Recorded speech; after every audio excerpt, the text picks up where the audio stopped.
जी हां दोस्तों, उत्तराखंड में रात भर चली ताबड़तोड़ चेकिंग, सड़क पर पुलिस का सायरन, मोहल्लों में अचानक बढ़ी हलचल।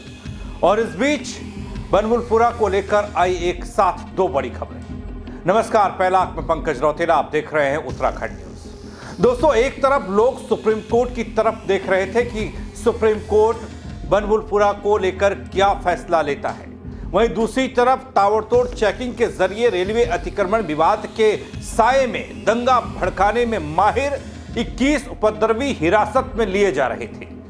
क्या बनभूलपुरा में फिर छुपा है कोई बड़ा प्लान? पूरी खबर बताऊंगा आपको, बस आप अंत तक मेरे साथ इस वीडियो में जरूर बने रहिएगा। दोस्तों, उत्तराखंड के नैनीताल जिले का यह इलाका, बनभूलपुरा इलाका, हाल के दिनों में खूब चर्चा में रहा। हमने आपने टीवी पर, सोशल मीडिया पर खूब देखा। यहां रेलवे की जमीन पर कब्जा हो गया, और यह कब्जा आज नहीं दशकों पहले हो चुका था। लेकिन आज उस जमीन की याद रेलवे को आई, बल्कि रेलवे ने उस जमीन को खाली करने के लिए भी कह दिया। अब यह मामला भारी तनाव और बवाल के बीच हाईकोर्ट जाता है, हाईकोर्ट से सुप्रीम कोर्ट पहुंचता है। दोस्तों, बनभूलपुरा में अतिक्रमण की भूमि को लेकर मंगलवार को सुप्रीम कोर्ट में होने वाली सुनवाई तो टल गई। बताया गया कि कोर्ट ने अगले सप्ताह 9 दिसंबर की नई तारीख तय की है सुनवाई के लिए। सुनवाई क्या, लोग तो कह रहे हैं कि फैसला ही आएगा। ऐसे में अनुमान लगाया जा रहा है कि 9 दिसंबर को सुप्रीम कोर्ट इस मामले में अपना फैसला सुना सकता है।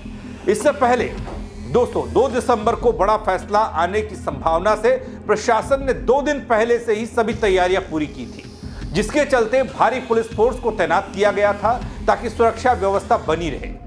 यहां गौर करने वाली बात यह भी है कि इससे पहले उपद्रव फैलाने की प्लानिंग कर रहे लोगों को चिन्हित किया गया, और यह कहा जा रहा है कि ये लोग फिर से कुछ ऐसा प्लान कर रहे थे जिससे कानून व्यवस्था बिगड़ सकती थी, जिससे तनाव फैल सकता था, जिससे दंगा भड़क सकता था, जैसा कि पहले इस इलाके में हो चुका है।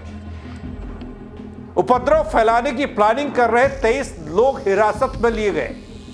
अब फोर्स को एक बार फिर से वापस भेजा जा रहा है, और सुरक्षा इंतजामों में भी कुछ ढील दी जा रही है। दोस्तों, नैनीताल जिले के हल्द्वानी स्थित बनभूलपुरा इलाका रेलवे विभाग की 30 हेक्टेयर भूमि में अतिक्रमण का मामला सुप्रीम कोर्ट में लंबित है, जिस पर मंगलवार को सुप्रीम कोर्ट में सुनवाई नहीं हुई, होनी थी टल गई।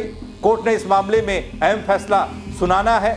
ऐसे में पुलिस प्रशासन ने इस इलाके को बनभूलपुरा को छावनी में तब्दील किया था और चेकिंग अभियान चलाया जा रहा था। और इसी दौरान पुलिस को यह भनक लगी कि कुछ लोग माहौल को फिर से बिगाड़ने, खराब करने, तनाव फैलाने की कोशिश में हैं, फिराक में हैं, जिसके लिए जगह जगह भारी पुलिस बल की तैनाती की गई। पीएससी को तैनात किया गया, रूट को डाइवर्ट किया गया। इसके अलावा 60 ड्रोन कैमरों से क्षेत्र पर नजर रखी गई। वहीं बीते सोमवार को पुलिस ने जब कार्रवाई की तो 21 उपद्रवी सामने आए, उन्हें पकड़ा गया, दबोच लिया गया। और जबकि 121 ऐसे लोग हैं जिन पर एक्शन लिया गया है। इतना ही नहीं, इस संबंध में पुलिस प्रशासन का कहना यह कि यदि किसी भी सूरत में दंगा भड़काने की साजिश की गई तो सीधा जेल में डाला जाएगा। इसके अलावा सोशल मीडिया पर भी पैनी नजर रखी जा रही है, और यह नजर तब तक रखी जाएगी जब तक सुप्रीम कोर्ट से कोई फैसला आता नहीं। पुलिस पैनी नजर बनाए हुए है। सुप्रीम कोर्ट के जजमेंट को देखते हुए एहतियात के तौर पर लॉ एंड ऑर्डर के व्यापक प्रबंध किए गए। दोस्तों, इस पूरे मामले में बनभूलपुरा क्षेत्र में कुल मिलाकर 3 एसपी, 4 सीओ, 8 से भी ज्यादा inspector, 8 SHO, SO, 400 plus police बल की तैनाती हुई। 2 कंपनी पीएससी तैनात किया गया। Fire unit, fire squads, tear gas squad तैनात किया गया। फील्ड असेसमेंट के आधार पर 23 लोगों की यहां पर गिरफ्तारियां हुई, उन्हें हिरासत में लिया गया, प्रिवेंटिव डिटेंशन में गिरफ्तार किया गया, जो माहौल बिगाड़ने का प्रयास कर रहे थे। यहां आपको यह भी बताता चलूं कि 2023 में नैनीताल हाईकोर्ट ने एक याचिका पर सुनवाई करते हुए अतिक्रमण हटाने का आदेश दिया था, जिसके बाद रेलवे प्रशासन ने जिला प्रशासन की मदद से अतिक्रमण हटाने का प्रयास किया, लेकिन प्रयास नाकामयाब रहा। नाकामयाब इसलिए क्योंकि लोग जो सालों से इस जमीन पर रह रहे हैं, बाकायदा आज इसे रेलवे अपनी जमीन कह रहा है, लेकिन जो सालों से दशकों से रह रहे हैं, उन्होंने साफ कह दिया कि वो जमीन खाली नहीं करेंगे। इसके अलावा लोगों के विरोध के बीच ये पूरा मामला हंगामे के बीच कोर्ट कचहरी पहुंचा। रेलवे प्रशासन ने इधर जिला प्रशासन की मदद से अतिक्रमण हटाने की कोशिश की। स्थानीय लोगों ने झंडा बुलंद करते हुए इसका विरोध पुरजोर तरीके से किया और सुप्रीम कोर्ट की शरण ले ली, दरवाजा खटखटा दिया, कहा इंसाफ चाहिए। इसके बाद मामला सुप्रीम कोर्ट में सुनवाई के दौरान मंगलवार को टल गया। अब ये मामला तब से लेकर अब तक दगड़ियों सुप्रीम कोर्ट में है, सुनवाई चल रही है। सुप्रीम कोर्ट रेलवे भूमि अतिक्रमण मामले में अब आगामी सुनवाई 9 दिसंबर को करेगा और बड़ा फैसला हो सकता है। इसके तहत 30 हेक्टेयर अतिक्रमण हुई भूमि में 3600 पक्के मकान, 5000 से ज्यादा परिवार जहां रह रहे हों, और अनुमान तो यह भी जताया गया कि 50,000 से ज्यादा लोग बनभूलपुरा में अतिक्रमण की गई भूमि में रह रहे हैं। 50,000 लोग रहते हैं बनभूलपुरा इलाके में। अतिक्रमण हटेगा तो हटेगा कैसे? क्या अतिक्रमण हटाया जाएगा? दोस्तों, पिछले साल 8 फरवरी को उपद्रवियों ने फसाद किया था इसी मामले में। इसी अतिक्रमण के खिलाफ खूब हंगामा हुआ, आगजनी हुई, तोड़फोड़ हुई, लोगों की जान गई, कई लोग जान गंवा गए, जबकि कई घायल हुए। उपद्रवियों ने थाना तक फूंक डाला। इसके बाद से उन पर अब तक मुकदमा चल रहा है। तो दोस्तों, बनभूलपुरा की कहानी यही खत्म नहीं होती, बल्कि ये इलाका जो सालों से बस गया या बसाया गया, उस इलाके को अब खाली करने की जुगत हो रही है।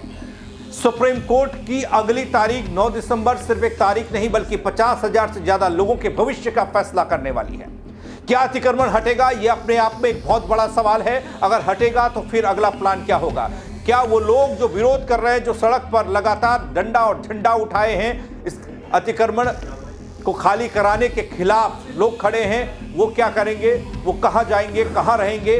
क्या कोई नई राहत मिलेगी? इनके लिए कोई नया प्लान बनेगा? सुप्रीम कोर्ट कुछ गाइड करेगा या फिर नहीं? बनभूलपुरा एक बार फिर से तनाव की गिरफ्त में आ जाएगा क्या? ये वो सवाल है जो 9 तारीख को फैसला आने के बाद जिसका जवाब मिलेगा। हालांकि पुलिस या तैयारी, प्रशासनिक तैयारी मंगलवार को आने वाले सुप्रीम कोर्ट के फैसले से पहले ही थी, और यह तैयारी बता रही थी कि स्थिति कितनी तनावपूर्ण है। जिन उपद्रवियों को दंगा भड़काने, तनाव फैलाने के शक में गिरफ्तार किया गया, वो संख्या भी सैकड़ों में है। जिनके खिलाफ जांच हो रही है, वो संख्या सैकड़ों में है। यानी कि मामला बहुत ज्यादा गंभीर बन चुका है। कोर्ट में होने की वजह से तनाव तो अभी नहीं, लेकिन जब फैसला आएगा तो उसके बाद क्या होगा, ये देखने वाली बात होगी। क्या कहेंगे इस खबर को लेकर आप कमेंट के जरिए जरूर बताइएगा। दोस्तों, मेरे साथ जुड़ने के लिए आप सबका बहुत शुक्रिया। जय उत्तराखंड।